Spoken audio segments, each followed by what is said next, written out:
നമസ്കാരം പ്രിയപ്പെട്ടവരെ, ഇലക്ഷൻ എക്സ്പ്രസിൻ്റെ മറ്റൊരു എപ്പിസോഡിലേക്ക് ഏവർക്കും സ്വാഗതം. കേരള നിയമസഭാ ഇലക്ഷൻ്റെ പശ്ചാത്തലത്തിൽ നിങ്ങൾ നടത്തുന്ന ഒരു അവലോകന പരിപാടിയാണിത്. എല്ലാ മണ്ഡലങ്ങളിലൂടെയുമുള്ള ഒരു ഓട്ട പ്രദക്ഷിണമാണ് ഞങ്ങൾ നടത്തി വരുന്നത്. പ്രിയപ്പെട്ട ജോയലും നമ്മുടെ ഒത്തുചേരുകയാണ്. ഇന്നും പതിവ് പോലെ 4 മണ്ഡലങ്ങളിലൂടെ ആണ് നമ്മൾ യാത്ര ചെയ്യുന്നത്. ആദ്യം മലബാറിൽ നിന്ന് ആരംഭിക്കാം. കാഞ്ഞങ്ങാട് മണ്ഡലം. കാഞ്ഞങ്ങാട് നേരത്തെ ഹോസ്ദുർഗ് മണ്ഡലമായിരുന്നു. അത് കാഞ്ഞങ്ങാട് മണ്ഡലത്തെക്കുറിച്ച് ഒന്ന് പറയൂ ജോയൽ. കാഞ്ഞങ്ങാട് മണ്ഡലം ഇടതുപക്ഷത്തിൻ്റെ ശക്തമായ പേരോട്ടുള്ള നിയോജകമണ്ഡലമാണ്. ആണെങ്കിൽ CPIക്ക് ഇപ്പോൾ ഇലക്ഷന് മത്സരിക്കുമ്പോൾ ഈ ഇലക്ഷനിൽ ഏത് സീറ്റാണ് ഏറ്റവും ആദ്യം ഷുവർ സീറ്റ് എന്ന് നമുക്ക് ചോദിച്ചു കഴിഞ്ഞാൽ നമുക്ക് കണ്ണും കൂട്ടി പറയാൻ സാധിക്കുന്ന നിയോജകമണ്ഡലമാണ് കാഞ്ഞങ്ങാട് നിയോജകമണ്ഡലം എന്ന് പറയുന്നത്. ഈ പണ്ട് മുതലേ ഉസ്തൂരായിരുന്ന കാലം മുതലേ LDFന് ശക്തമായ അടിത്തറയുണ്ടായിരുന്ന നിയോജകമണ്ഡലമാണ് ഈ കാഞ്ഞങ്ങാട് നിയോജകമണ്ഡലം എന്ന് പറയുന്നത്. ഇപ്പം ചന്ദ്രശേഖരനാണ് പഴയ മന്ത്രി, ഇവിടുത്തെ ഇപ്പോഴത്തെ MLA എന്ന് പറയുന്നത്. ഒരുപക്ഷെ അദ്ദേഹം മാറാനുള്ള സാധ്യത ഉണ്ടെന്ന് നമുക്ക് പറയാൻ സാധിക്കും. കാരണം ഒരുപക്ഷെ CPIയുടെ ഒരു യുവമുഖമോ ആരെങ്കിലും ആയിരിക്കാം ആ മണ്ഡലത്തിൽ സ്ഥാനാർത്ഥിയായി വരുന്നത്. കാരണം ഏത് തരംഗത്തിലും ഏത് കൊടുങ്കാറ്റിലും വീഴാത്തൊരു നിയോജക മണ്ഡലമാണ് ഈ കാഞ്ഞങ്ങാട് എന്ന നിയോജക മണ്ഡലം എന്ന സ്ഥിതിക്ക് മണ്ഡല പുനഃക്രമീകരണത്തിന് ശേഷം പ്രധാനമായി പറയുകയാണെങ്കിൽ ഈ മണ്ഡലത്തിന്റെ ഇടത് സ്വഭാവം കുറച്ചുകൂടെ വർദ്ധിക്കുകയാണ് ചെയ്തത്. കഴിഞ്ഞ തവണത്തെ ഇടത് തരംഗത്തിൽ ഈ മണ്ഡലം ഒരു 27,000 വോട്ടിന്റെ വൻ ഭൂരിപക്ഷം LDFന് നൽകിയുണ്ടായ ഒരു നിയോജക മണ്ഡലമാണ് ഈ കാഞ്ഞങ്ങാട് നിയോജക മണ്ഡലം എന്ന് പറഞ്ഞു. ഈ ഒരു സാഹചര്യത്തിൽ നമുക്ക് പറയുകയാണെങ്കിൽ CPIക്ക് ഏറ്റവും ശക്തമായ ഒരു CPIയുടെ ഏറ്റവും ശക്തമായ ഒരു കോട്ട എന്ന് നമുക്ക് പറയാൻ സാധിക്കുന്ന, അല്ലെങ്കിൽ LDFന്റെ ഏറ്റവും ശക്തമായ കോട്ട എന്ന് നമുക്ക് പറയാൻ സാധിക്കുന്ന നിയോജക മണ്ഡലമാണ് കാഞ്ഞങ്ങാട് എന്ന് പറയുന്നത്. ഈ മണ്ഡലത്തിൽ UDF കാൻഡിഡേറ്റ് ആരായിരിക്കും എന്നതാണ് നാം ഇനി നോക്കേണ്ട കാര്യം എന്ന് പറയുന്നത്. പിന്നെ നമുക്ക് പറയാനുള്ള ഒരു കാര്യം എന്ന് പറഞ്ഞു കഴിഞ്ഞാൽ ഈ ലോക്സഭാ ഇലക്ഷൻ്റെ സമയത്ത് ഈ കഴിഞ്ഞ 2024 ഇലക്ഷനിൽ രാജ്മോഹൻ ഉണ്ണിത്താൻ നല്ല പെർഫോമൻസ് കാഴ്ചവെച്ച എനിക്ക് തോന്നുന്നു ഒരു പക്ഷേ ചെറിയൊരു വോട്ടിന് അദ്ദേഹം ലീഡിലായോ എന്നുപോലെ എനിക്ക് സംശയമുണ്ട്. അപ്പം അങ്ങനത്തെ ഒരു നിയോജക മണ്ഡലമാണ് ഈ കാഞ്ഞങ്ങാട് നിയോജക മണ്ഡലം എന്ന് പറയുന്നത്.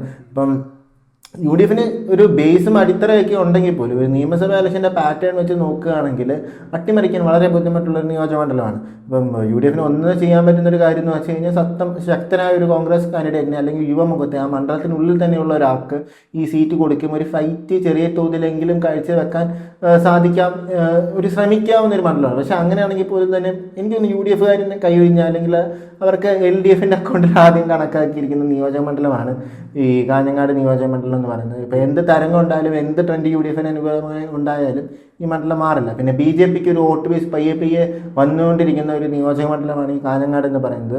ഒരു പക്ഷേ ഭാവി BJP 2ാം സ്ഥാനത്ത് വന്നാൽ പോലും നമുക്ക് അത്ഭുതപ്പെടാൻ സാധിക്കും. ഈ വരാൻ പോകുന്ന ഇലക്ഷനിൽ ഒരു പക്ഷേ സാധിക്കില്ലായിരിക്കും. പക്ഷേ 2031 ഇലക്ഷനിൽ BJP ഒരു പക്ഷേ 2ാം സ്ഥാനത്ത് വരാൻ ഒക്കെ സാധ്യതയുള്ള ഒരു നിയോജക മണ്ഡലം എന്ന് നമുക്ക് പറയാൻ സാധിക്കും. LDFന്റെ കോട്ട CPI ഹേരി കാൻഡിഡേറ്റിനെ നിർത്തിയാലും വിജയിക്കാവുന്ന ഒരു നിയോജക മണ്ഡലം. ആ മണ്ഡലത്തിന്റെ ഘടന അങ്ങനെയാണ്. അതുകൊണ്ടാണ് തീർച്ചയായിട്ടും കാഞ്ഞങ്ങാടിനെ പറ്റിയാണ് പറഞ്ഞത്. കാഞ്ഞങ്ങാട് ഇപ്പോൾ ചന്ദ്രശേഖരനാണ്. ചിലപ്പോൾ സ്ഥാനാർത്ഥി മാറ്റം സംഭവിച്ചേക്കാം. കുറേ വർഷങ്ങളായി അദ്ദേഹം അവിടെ MLA ആണ്. പക്ഷേ എങ്കിലും LDFന്റെ ഒരു ഉറച്ച കോട്ടയായിട്ടാണ് ജോയൽ ഇതിനെ വിലയിരുത്തുന്നത് അല്ലേ. രണ്ടാമത്തെ മണ്ഡലം നാദാപുരമാണ്. നാദാപുരത്തും CPIയുടെ ഒരു മണ്ഡലമാണ്. EK വിജയനാണ് അവിടെ പ്രതിനിധീകരിക്കുന്നത്. എന്താണ് അവിടുത്തെ സ്ഥിതി? കോഴിക്കോട് ജില്ലയിലൊരു നിയോജക മണ്ഡലമാണ് ഈ നാദാപുരം എന്ന് പറയുന്നത്. ഈ നാദാപുരം നിയോജക മണ്ഡലം എന്ന് പറഞ്ഞു കഴിഞ്ഞാൽ വടകര ലോക്സഭാ മണ്ഡലത്തിന് കീഴിൽ വരുന്ന നിയോജക മണ്ഡലമാണ്. ഇത്തവണത്തെ ലോക്സഭാ ഇലക്ഷനിൽ നാദാപുരത്ത് UDFന് കൊടുത്തത്, ഷാഫി പറമ്പലിന് കൊടുത്തത് ഒരു വലിയ ഭൂരിപക്ഷമായിരുന്നു. അതുപോലെ തന്നെയായിരുന്നു പഞ്ചായത്ത് തെരഞ്ഞെടുപ്പിലും വളരെ ശക്തമായ ഭൂരിപക്ഷത്തോടെയാണ് UDF വിജയിച്ചത് എന്ന് നമുക്ക് വേണമെങ്കിൽ പറയാൻ സാധിക്കും. നമ്മൾ ഈ മണ്ഡലത്തിന്റെ പാറ്റേൺ എടുത്ത് നോക്കിക്കഴിഞ്ഞാൽ 2016 ശരി 2021 ശരി LDF തരംഗത്തിന്റെ മാത്രം ബേസിസിൽ LDFന്റെ EK വിജയൻ വിജയിച്ച് വന്ന നിയോജക മണ്ഡലം എന്ന് നമുക്ക് വേണമെങ്കിൽ പറയാൻ സാധിക്കും. EK വിജയന്റെ ഒരു ബേസും അവിടെ ഉണ്ട്. എങ്കിൽ 2 തവണയും ഇപ്പോഴത്തെ കോൺഗ്രസിന്റെ DCC പ്രസിഡന്റ് ആയിട്ടുള്ള പ്രവീൺ കുമാർ ആയിരുന്നു UDFന്റെ കാൻഡിഡേറ്റ് എന്ന് പറയുന്നത്. കഴിഞ്ഞ ഇലക്ഷനിൽ LDF തരംഗത്തിൽ പോലും 2000 വോട്ടുകൾക്ക് മാത്രം LDFന്റെ കാൻഡിഡേറ്റ് വിജയിച്ച ഒരു നിയോജക മണ്ഡലമാണ് ഈ നാദാപുരം എന്ന് പറയുന്നത്. ഈ മണ്ഡല പുനഃക്രമീകരണത്തിന് ശേഷം ഈ മണ്ഡലത്തിൽ കുറച്ച് മാറ്റങ്ങൾ വരികയും പ്രധാനമായും നാം പറയേണ്ട വേറൊരു കാര്യം എന്ന് പറഞ്ഞു കഴിഞ്ഞാൽ ഒരുപാട് ഈ പാർട്ടിയെ തിരുത്താൻ നിൽക്കുന്നവർ കൂടുതലുള്ള നിയോജക മണ്ഡലങ്ങളിൽ ഒന്നാണ്. അതായത് വടകര കഴിഞ്ഞ് കഴിഞ്ഞാൽ നാദാപുരം, അങ്ങനെയാണ് ഒരു സർക്കിൾ ഇങ്ങനെ പോകുന്നത്. അത് നമുക്ക് RMPക്കും ഒക്കെ കെ രമയുടെ പാർട്ടിക്കും എല്ലാം ശക്തമായ ഒരു വോട്ടുള്ള ഒരു നിയോജകമണ്ഡലം. അതിലപ്പുറം മുസ്ലിം ലീഗിന് ശക്തമായ സംഘടനാ സംവിധാനമുള്ള ഒരു നിയോജകമണ്ഡലം കൂടിയാണ് ഈ നാദാപുരം എന്ന് പറയുന്നത്. കോൺഗ്രസിന്റെ സീറ്റായിരിക്കും. ഒരു പക്ഷേ കോൺഗ്രസ് ഈ മണ്ഡലത്തിൽ, കാരണം ഈ ഒരു വൻ തരംഗം, ഈ ഒരു UDF അനുകൂല തരംഗം വൻ രീതിയിൽ ഉണ്ടെങ്കിൽ UDF ഒരു സേഫ് ആയിട്ടൊരു മണ്ഡലമായി ഒരു പക്ഷേ മാറാവുന്ന ഒരു മണ്ഡലമായിരിക്കും ഈ നാദാപുരം എന്ന് പറയുന്നത്. കാരണം കഴിഞ്ഞ 2 തവണയും കപ്പിനും ചുണ്ടിനും ഇടയ്ക്ക് UDF നഷ്ടപ്പെട്ടൊരു മണ്ഡലം. ഈ തവണ UDF കാൻഡിഡേറ്റ് ആര് എന്നും കൂടെ നോക്കിയിട്ടായിരിക്കും ഈ മണ്ഡലം വരാൻ പോകുന്നത്. ഒരു പക്ഷേ KM അഭിജിത്ത് ആയിരിക്കും, ചിലപ്പം മുല്ലപ്പള്ളി രാമേന്ദ്രൻ തന്നെ ആയിരിക്കും, അല്ലെങ്കിൽ പ്രവീൺ കുമാർ ആയിരിക്കും. ഇപ്പം ഈ 3 പേരിൽ ഒരാളായിരിക്കും, 100% ഉറപ്പാണ്. അപ്പം അവരെല്ലാം ആര് തന്നെ ആയാലും ഈ മണ്ഡലത്തിൽ ഒരു UDF തരംഗത്തിൽ വിജയിച്ച് കയറാൻ സാധിക്കുന്ന ഒരു നിയോജക മണ്ഡലമാണ്. കാരണം ഈ മുസ്ലിം മൈനോറിറ്റി വളരെ കൂടുതലുള്ള ഒരു നിയോജക മണ്ഡലം കൂടെയാണ് ഈ നാദാപുരം എന്ന് നമുക്ക് പറയാൻ സാധിക്കും. അപ്പം ഇങ്ങനത്തെ ഒരു സാഹചര്യം വെച്ച് നോക്കുമ്പോൾ പിന്നെ ഷാഫി പറമ്പിലുള്ള സ്വാധീനം, ഒരു MP എന്ന നിലയിൽ ഷാഫി പറമ്പിൽ ആ ഒരു വടകര ലോക്സഭയിൽ വന്നതിന് ശേഷം നമുക്ക് ഈ കഴിഞ്ഞ ഇലക്ഷൻ വരെ നമുക്ക് വേണമെങ്കിൽ എടുത്തു നോക്കാം. ഷാഫി പറമ്പിലിന്റെ കീഴിലുള്ള കോഴിക്കോട് ജില്ലയിലെ മണ്ഡലങ്ങളെല്ലാം UDF ശക്തമായ ലീഡാണ് നേടിയിട്ടുള്ളത്. അപ്പൊ അങ്ങനെ ഒരു സാഹചര്യത്തിൽ നമുക്ക് പറയാൻ സാധിക്കും. അപ്പം ഒരു UDF വേവും കൂടിയാണ് ഈ ഇലക്ഷനിൽ വരാൻ പോകുന്നത്. പിന്നെ CPIക്കുള്ളിൽ അല്ലെങ്കിൽ CPM-നുള്ളിൽ തന്നെ പല പ്രശ്നങ്ങളും നടക്കുന്ന ഒരു നിയോജക മണ്ഡലമാണ് ഈ നാദാപുരം എന്ന നിയോജക മണ്ഡലം എന്ന് നമുക്ക് പറയാൻ സാധിക്കും. ഈ പാർട്ടിക്കുള്ളിൽ തന്നെ തിരുത്തൽ ശക്തികൾ ഒരുപാടുള്ള നിയോജക മണ്ഡലം കൂടിയാണ്. പിന്നെ CPI CPM ചെറിയ തോതിലെങ്കിലും ഒരു കോൺഫ്ലിക്റ്റ്, അതായത് CPM-ന്റെ ബേസ് വെച്ചിട്ട് മാത്രമാണ് CPI വിജയിക്കുന്ന ഒരു മണ്ഡലമാണ് നാദാപുരം എന്ന് അവരുടെ ഉള്ളിൽ തന്നെ പലപ്പോഴും പറയുന്ന ഒരു നിയോജക മണ്ഡലം കൂടിയാണ് നാദാപുരം.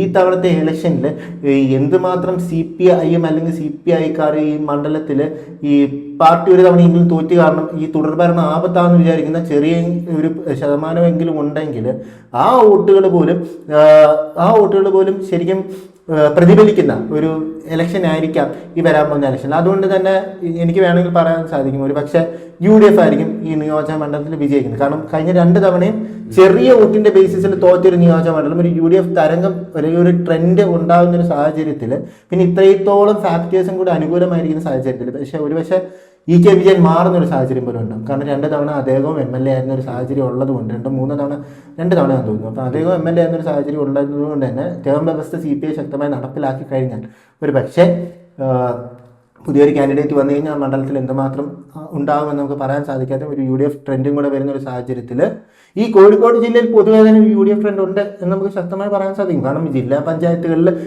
ചരിത്രത്തിൽ ആദ്യമായിട്ടാണ് കോഴിക്കോട് ജില്ലയിൽ UDF ജില്ലാ പഞ്ചായത്ത് ഭരിക്കുന്നത്. അപ്പം അങ്ങനത്തെ ഒരു ട്രെൻഡ് സിറ്റുവേഷൻ ഉണ്ട്. അപ്പം ഒരു പക്ഷേ UDF അനുകൂലമായി വരാൻ പോകുന്ന ഒരു ഇലക്ഷൻ ആയിരിക്കാം ഈ നാദാപുരം എന്ന് പറയുന്നത്. നാദാപുരത്തെ കുറിച്ചാണ് പറഞ്ഞത്. വളരെ ശക്തമായൊരു മത്സരം എന്തായാലും പ്രതീക്ഷിക്കാവുന്ന ഒരു മണ്ഡലമാണ് നാദാപുരം. അത്ര ഈസി ആയിരിക്കില്ല അവിടുത്തെ കാഴ്ചകൾ. അപ്പോൾ അടുത്ത മണ്ഡലത്തിലേക്ക് നമ്മൾ കടക്കുകയാണ്. അടുത്ത മണ്ഡലം എറണാകുളം ജില്ലയിലെ വൈപ്പിൻ തീരദേശ മണ്ഡലമാണ്. ആ മണ്ഡലത്തെക്കുറിച്ച് ഒന്ന് പറയും. ഈ മണ്ഡല പുനർനിർമ്മാണത്തിന് ശേഷം ഉണ്ടായ ഒരു മണ്ഡലമാണ് വൈപ്പിൻ എന്ന് പറയുന്നത്. അത് എനിക്ക് പലപ്പോഴും തോന്നിയിട്ടുള്ളൊരു കാര്യം എന്ന് പറഞ്ഞു കഴിഞ്ഞാൽ UDFകാർ മൈൻഡ് ചെയ്യാത്ത ഒരു, അല്ലെങ്കിൽ പഞ്ചായത്ത് ഇലക്ഷനിലൊക്കെ UDF അനുകൂലമായിട്ട് ട്രെൻഡ് വരികയും ലോക്സഭാ ഇലക്ഷനിൽ ആ ട്രെൻഡ് വരും. പക്ഷേ നിയമസഭാ തെരഞ്ഞെടുപ്പ് വരുമ്പോൾ LDF പോവുകയൊക്കെ ചെയ്യുന്ന ഒരു നിയോജക മണ്ഡലമാണ് വൈപ്പിൻ എന്നെനിക്ക് വേണമെങ്കിൽ പറയാൻ സാധിക്കും. ഈ 2011 അവിടെ സംഭവിച്ചത് എന്താണെന്ന് വെച്ച് കഴിഞ്ഞാൽ ആ മണ്ഡലം ആദ്യമായിട്ട് രൂപീകരണമായി.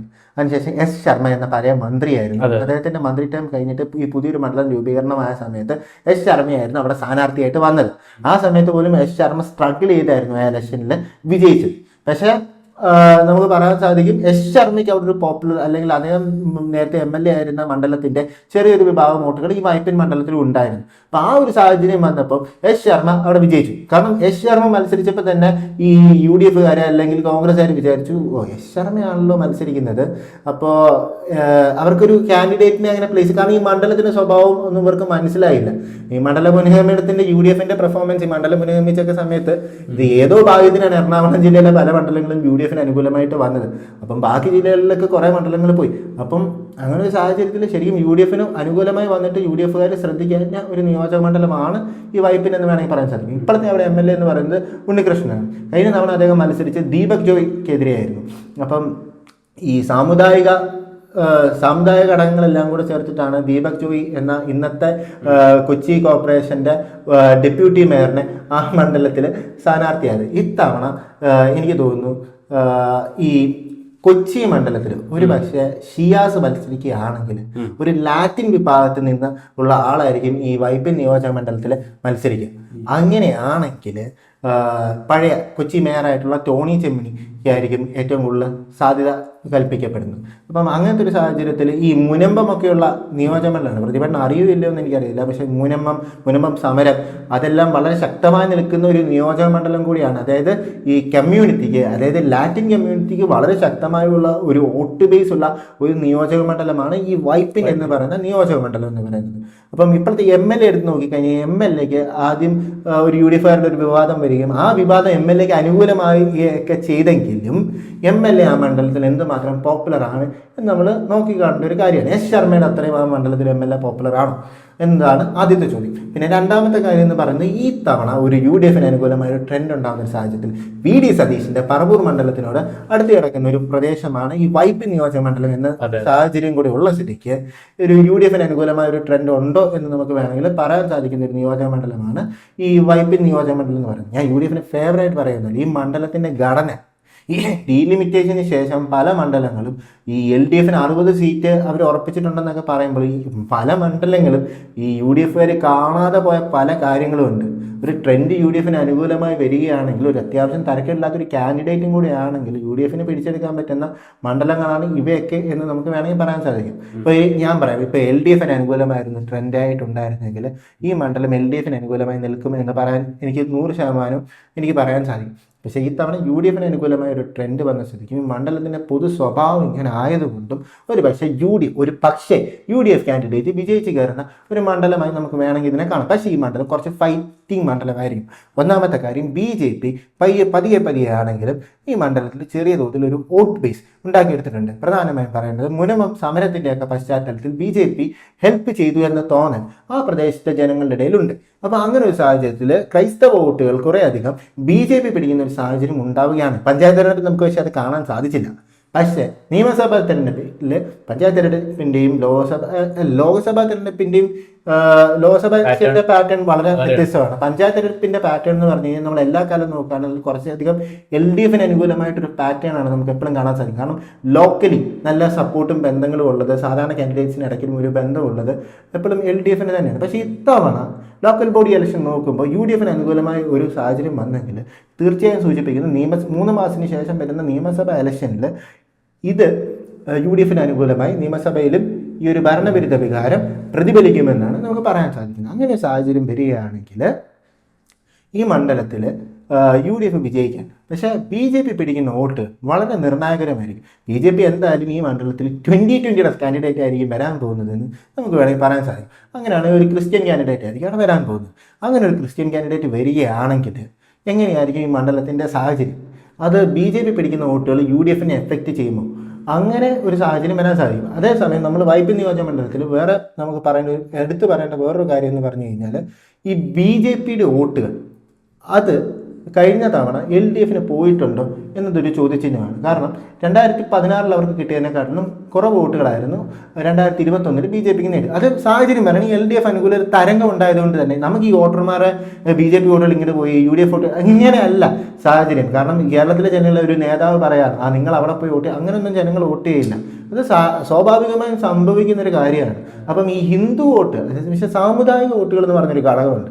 ഈ ഹിന്ദു വോട്ടുകൾ ഈ ശബരിമല പ്രക്ഷോഭത്തിൻ്റെയൊക്കെ പേരിൽ, ശബരിമല സ്വർണ്ണക്കൊള്ളയുടെയൊക്കെ പേരിൽ ഹിന്ദു വോട്ടുകൾ അകന്ന് ഈ CPIM-ൻ്റെ വോട്ടുകൾ BJPക്ക് പോകാൻ സാധ്യതയുണ്ട്. അതേസമയം UDF-ന് കാലാകാലങ്ങളായി കിട്ടിക്കൊണ്ടിരിക്കുന്ന ക്രിസ്ത്യൻ വോട്ടുകൾ അത് BJPക്ക് പോകാൻ സാധ്യതയുണ്ട്. അങ്ങനെയാണെങ്കിൽ എങ്ങനെയായിരിക്കും മണ്ഡലത്തിൽ പ്രതിഫലിക്കുക എന്നത് ഒരു ചോദ്യചിഹ്നമാണ്.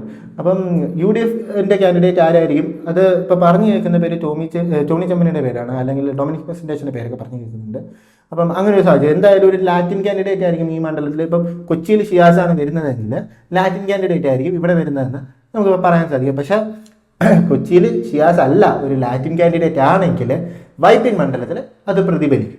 അപ്പം അങ്ങനെ സാഹചര്യത്തിൽ ആരെ കാൻഡിഡേറ്റ് എന്ന് നമുക്ക് പറയാൻ സാധിക്കില്ലെങ്കിലും കൊച്ചിയിൽ ഷിയാസ് വരുന്ന ഒരു സാഹചര്യം ഒരു സാഹചര്യം ഉണ്ട് എന്ന് പൊതുവെ പറയപ്പെടുന്ന ഒരു സാഹചര്യത്തിലും ടോണി ചെമ്മണിയോ അല്ലെങ്കിൽ വേറെ ഒരു ലാറ്റിൻ കാൻഡിഡേറ്റ് ആയിരിക്കും അവിടെ മത്സരിക്കുന്നത്. അങ്ങനെ ലാറ്റിൻ കാൻഡിഡേറ്റ് മത്സരിച്ച് കഴിഞ്ഞാൽ ഈ മണ്ഡലത്തിൽ ശക്തമായ ഒരു ഒരു അനുകൂല ഒരു ത്രികോണമല്ല, ഇവർ രണ്ടുപേരും തമ്മിൽ UDF-ഉം LDF-ഉം തമ്മിൽ ഒരു ടഫ് മത്സരമായിരിക്കും. ഒരു തരംഗത്തിന്റെ ബേസിൽ ഒരു പക്ഷേ UDF-ന് ജയിച്ചു പോവാം. എന്നാലും ടൈറ്റ് മണ്ഡലം തന്നെ ആയിരിക്കും. ഒരു ചെറിയൊരു എഡ്ജ് UDF-ന് ഉണ്ടെന്ന് വേണമെങ്കിൽ പറയാൻ സാധിക്കും, മാത്രമേ നമുക്ക് പറയാൻ സാധിക്കുള്ളൂ. എന്തായാലും നമ്മൾ പറഞ്ഞത് എറണാകുളം ജില്ലയിലെ വൈപ്പിൻ മണ്ഡലത്തെക്കുറിച്ചാണ്. വളരെ ടഫായ ഒരു കോമ്പറ്റീഷൻ അവിടെ പ്രതീക്ഷിക്കാം. നാലാമത്തെ മണ്ഡലം കൊല്ലം ജില്ലയിലെ പുനലൂർ. പുനലൂർ CPI ആണ്, സുബാലാണ് അവിടെ MLA. അതിനെക്കുറിച്ചൊന്ന് പറയും. 100% ഡീലിമിറ്റേഷന് ശേഷം CPIക്ക് അനുകൂലമായി നിൽക്കുന്ന മണ്ഡലങ്ങളിലൊന്നാണ് പുനലൂർ എന്ന് പറയുന്നത്. ആ മണ്ഡലത്തിൽ ഏത് സാഹചര്യത്തിലും UDF-ന് ഒരു സാധ്യതയും നമുക്ക് കൽപ്പിക്കാൻ സാധിക്കില്ല. കാരണം പ്രധാന കാരണം എന്ന് പറഞ്ഞു കഴിഞ്ഞാൽ കഴിഞ്ഞ 2 തവണയും പുനലൂർ മണ്ഡലത്തിൽ മുസ്ലിം ലീഗിൻ്റെ കാൻഡിഡേറ്റ് ആണ്. കൊല്ലം ജില്ലയിൽ മുസ്ലിം ലീഗ് മത്സരിക്കുന്ന ഒരു നിയോജക മണ്ഡലം എന്ന് പറയുന്നത് പുനലൂരാണ്. പക്ഷേ ഈ തവണ ചിലപ്പോൾ അത് മണ്ഡലം മാറുമായിരിക്കും. പുനലൂർ ചാടയമംഗലവുമായി ഒരു ഇക്വേഷൻ വരുമായിരിക്കും. അങ്ങനെ ഒരു സാഹചര്യത്തിൽ കോൺഗ്രസ് സ്ഥാനാർത്ഥിയായിരിക്കും അവിടെ മത്സരിക്കുന്നത്. സഞ്ജയ് ഖാൻ്റെയൊക്കെ പേരാണ് അവിടെ പറഞ്ഞു കേൾക്കുന്ന പേരെന്ന് പറഞ്ഞു കഴിഞ്ഞാൽ. അപ്പം അങ്ങനെ ഒരു സാഹചര്യം വന്നു കഴിഞ്ഞാൽ പോലും ഈ സുബാൽ എന്ന വ്യക്തിക്ക്, അദ്ദേഹത്തിൻ്റെ പിതാവും അവിടുത്തെ പഴയ MLA ആയിരുന്നു. അപ്പം ഈ സുബാൽ എന്ന വ്യക്തി കഴിഞ്ഞ 5 വർഷം ആ മണ്ഡലത്തിൽ, അതിനു മുമ്പും അദ്ദേഹം MLA ആയിരുന്നിട്ടുണ്ടെങ്കിലും അതിനുശേഷം K. രാജു ആയിരുന്നു അവിടുത്തെ MLA. അദ്ദേഹം കഴിഞ്ഞ മന്ത്രിസഭയിൽ മന്ത്രിയുമായിരുന്നിട്ടുണ്ട്. അപ്പം ഈ പുനലൂർ സുബാലും പുനലൂരും തമ്മിൽ നല്ലൊരു ഇക്വേഷൻ ഉണ്ട്.